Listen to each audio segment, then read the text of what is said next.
Alam mo, hindi ko magets. Bakit ayaw mo ipagmalaki? Maganda naman yung project, if ever. Exactly. Kaya nga sabi ko, you just have to show us receipts. Ngayon, itong solar lights na to, actually, duda ako dito sa, malaking porsyontuhan dito sa solar lights, ilang kilometro pagkatapos aabot ng 200 million. Malaki pa insertion ni Risa kaysa sa budget ng OVP, no? Oo. Sabi ni Ignacio, can I clarify if your position that this is sufficient evidence of corruption on Riza's part? No, it's not a sufficient proof of corruption. It's not, okay? However, if we're going to use the Riza Ontiveros standard, the answer is yes. Kasi 'di ba, yun yung sinasabi nila Riza kay Inday, na si Inday hindi mapaliwanag ang mga kineme sa confidential fund, ineme, and you called Inday corrupt. So if you're going to use the standard of Riza Ontiveros, yes, proof yan na corrupt si Riza. But if you're going to level the conversation at magiging reasonable lang tayo dito, hindi pa yan yung proof ng corruption ni Riza Ontiveros. But there are badges. Like for example, bakit sinabi mo wala kang insertion na meron ka naman palang insertion? Bakit wala kang nakahandang resibo? 'Di ba? Kung inilaban mo itong mga proyektong to, hindi ba dapat minomonitor mo ito at the moment na ikaw ay tanungin, dapat, ito ang resibo. Ginawa niyo kay Pulong. 'Di ba? 51 billion kay Pulong. O gumawa siya ng libro ng mga proyekto sa Davao City. 'Di ba?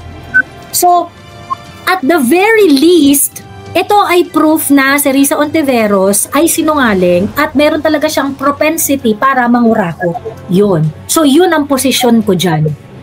I know someone from Claveria, sa unahan ng CDO yan, non-existent yung solar light na yan. Sa Albaba, 17 kilometers, tapos every 150 meters yung ilaw. 150 meters, ang lapit lang nun Which is, yun naman usually yung ginagawa sa mga poste-poste. Lalabas ng mga nasa 135 na ilaw yan. Ayun, nasa mga 1.4 million kada isang ilaw.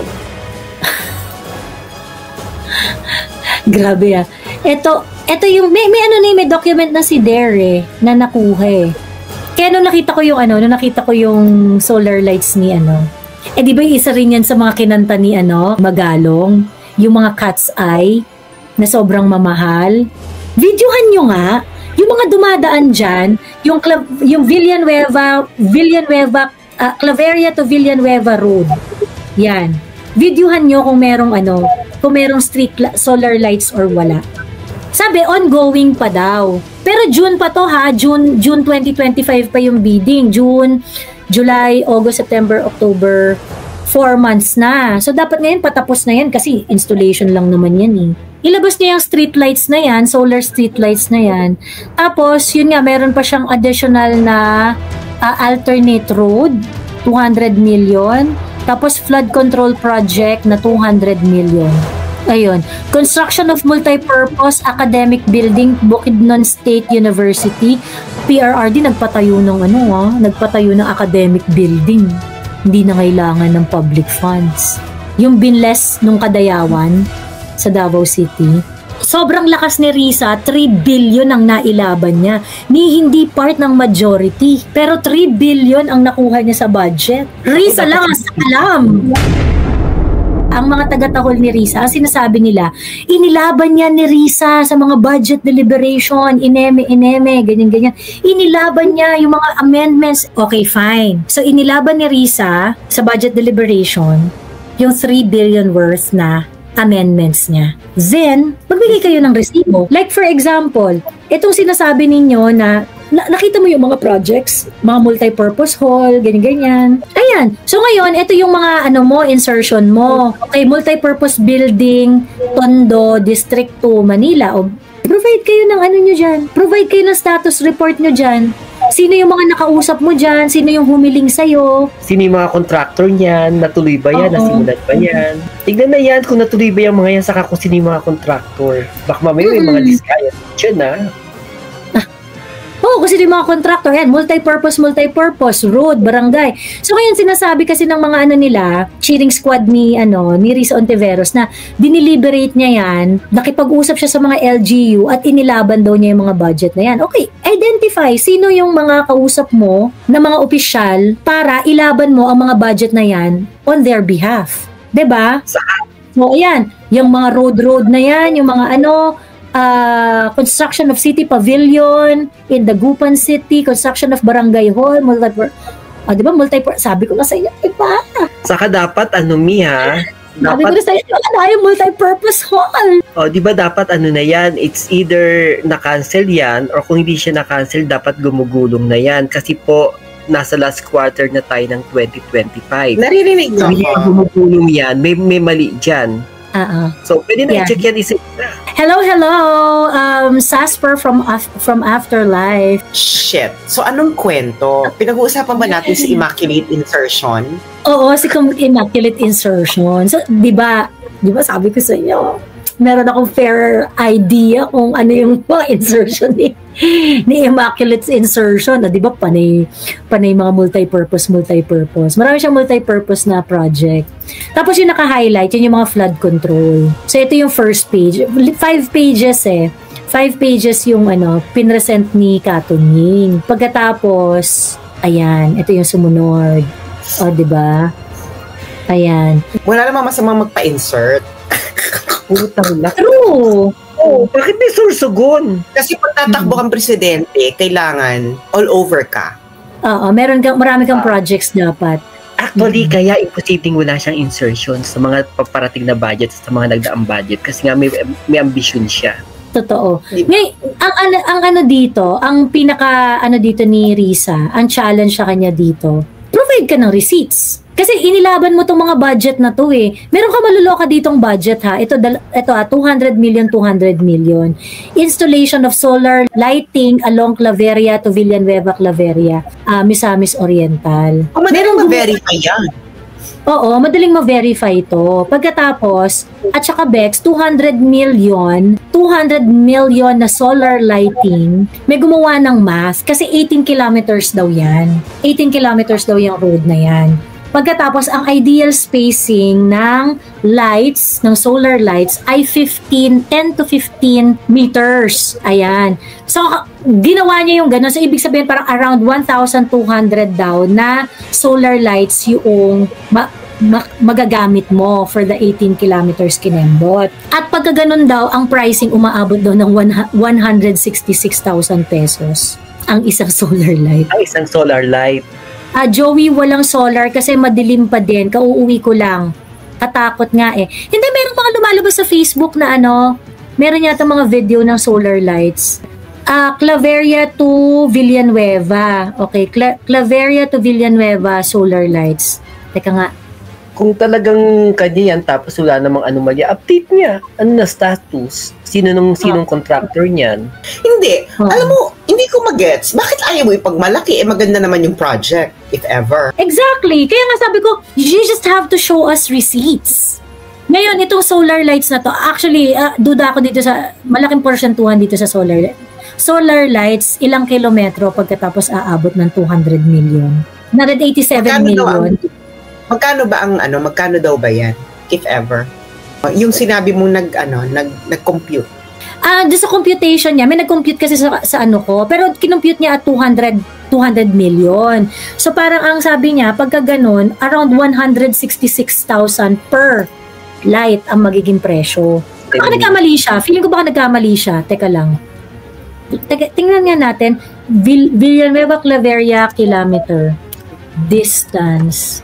Kasi hindi to accurate eh. 17 kilometer yung Claveria to Villanueva by road. Okay? So supposedly yan yung lalagyan ng lights. Oo nga. Sa mga picture parang wala pa nga siyang wala pa siyang ilaw. Hindi, bago pa lang naman eh. Oo. March pa lang. 21 km approximate. I know someone from Claveria, sa unahan ng CDO yan, non-existent yung solar light na yan. Yan ang kailangan niya ipakita. Sa Albawa, 17 kilometers, tapos every 150 meters yung ilaw. 150 meters, ang lapit lang nun Which is, yun naman usually yung ginagawa sa mga poste-poste. Lalabas ng mga nasa 135 na ilaw yan. Ayun, nasa mga 1.4 million kada isang ilaw. Grabe Magkano yung 187 yung contract? 180, yung contract price, oo. Hindi nakalagay kung ilang ilaw or ilang poste yan. Wali. Hindi nga nakalagay. Hinahanap rin ni Dare. Ang galing talagang magkalakal ni Dare. Ayan. Eto. So ayan, ipakita ni Risa lahat, isa-isa. Oo. Kaya nung nakita ko yung solar lights ni di ba isa rin yan sa mga kinanta ni Magalong, yung mga cat's eye na sobrang mamahal. May diba? Yung mga cat's eye, yung mga nasa kalsada. Nakakita ko ng parang 7,500. Alam mo yung parang maliit na ilaw sa kalsada, 7,500, ilang yun ang haba nun. So kung kukwentahin mo, talagang aabuti ng milyon. Pero sa kanya nakakita na ganun ng kalaki, 7,500, na kung sa Lazada yung mga cheap version, 100 lang. Kahit sabihin mo, pinakasosyal na version, hindi pa rin naaabot ng 7,500. Mamilay ka sa computation mo at 100 meters na spacing ba yon? 150 pa. Presyo ng kung 150 meters, yung 17 kilometers, kakain siya ng mga 135 na poste na may lights. So kung 135, divide mo yung 200 million ng 135, lalabas na ng mga nasa 1.4 something million per poste. Oo. Eto, dami nagsasabi dito, dumadaan daw sila dun, wala naman daw solar lights Videohan nyo nga, yung mga dumadaan dyan, yung Villanueva, Claveria to Villanueva Road. Yan. Videohan nyo kung merong solar lights or wala. Sabi, ongoing pa daw. Pero June pa to June 2025 pa yung bidding. June, July, August, September, October, 4 months na. So dapat ngayon patapos na yan kasi installation lang naman yan Installation lang naman siya Kailan ba yung nito? Meron tong period kung kailan siya dapat matapos. Ayan kung kahit pagpalagay mo na 100 meters yung pagitan ng poste. Ang lapit nun kung papailawan mo. Kung 100 meters, lalabas na sa 1.1, kulang 1.2 million per poste. Kung solar light yan, hindi naman niya kakain ng mamahaling poste. Yung malamang yung poste niyan, yung mga steel na poste. Oo. Para kang may 1 million per 100 meters. Ayun. Na ilaw. So, ayun. Tapos meron pa siyang isa, construction of Lagindingan, Iligan City, Alemate Road, Misamis Oriental Package 3, 200 million. Hindi ko mag-gets kung bakit pareho ng presyo ang ilaw at road. I know, right? High level cost naman kasi yan, Sas. Ha? High level cost. Ayan ang masakit din kasi pag high level cost. Kapag yan yung budget mo sa laman ng contractor, pagkakasya niya yun yung project. Alam mo yun, kahit yung maliit lang yung project, sige, 200 billion pala yung i-quote natin yan ng ganito. Basta pasok sa budget, caring na yan.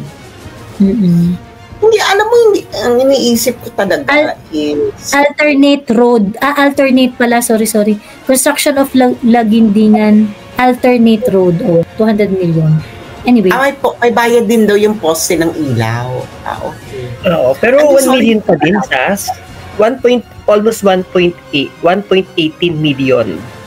So, ibig sabihin, yung poste 1 million, tapos yung ilaw 180,000. Oo.